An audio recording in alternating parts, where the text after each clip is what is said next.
l'humanité, esclave du matérialisme. Convertis en esclaves du César, les hommes de ce temps ignorent Dieu.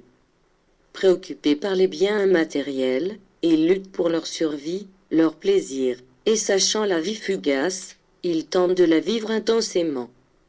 Quand le projet échoue, ou que la souffrance les surprend, ils se désespèrent, blasphèment et défient le destin qu'ils trouvent injuste.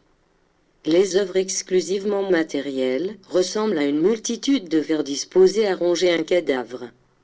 Spirituelle et créatrice, elles pourraient ressembler à un essaim d'abeilles construisant une ruche en parfaite harmonie. Quand les hommes découvriront-ils le véritable miel de la vie, pour se le donner les uns aux autres? Pour se libérer des murailles qui l'emprisonnent, le matérialiste devra rompre les chaînes de ses passions et de ses faiblesses afin de contempler une autre réalité, celle, infiniment supérieure, du pouvoir de l'esprit. La tâche semble difficile, voire impossible en cette époque de matérialisme, comme inimitable l'exemple de Jésus, exemple vivant de spiritualité, d'humilité et d'amour. Pourtant, l'enseignement de Jésus, hors du temps, contient la vérité et l'essence éternelle de ce dont l'humanité a justement besoin de nos jours pour son évolution spirituelle. Voici cependant que vient un temps où l'homme matérialisé, conscient enfin de son esclavage, lèvera son regard au firmament en se demandant « Qu'ai-je fait de ma vie ?»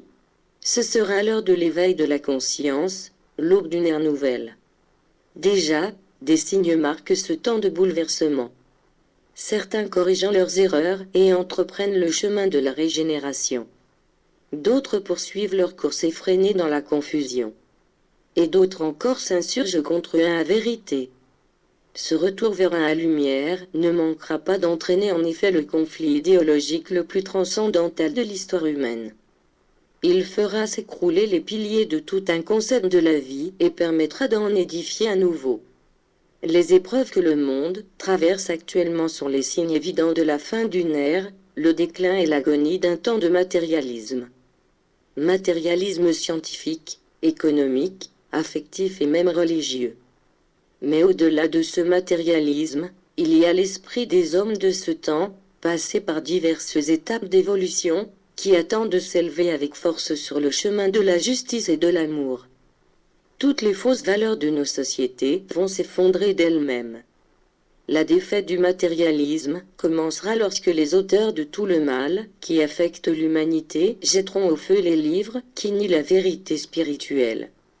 Les hommes s'éloigneront des vanités de ce monde pour contempler avec l'esprit la vie véritable.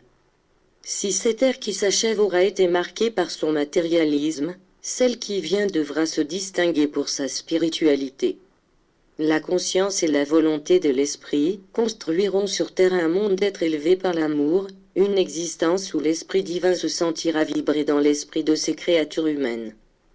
Tous les dons et pouvoirs occultes auront alors l'infini comme champ d'action pour se développer.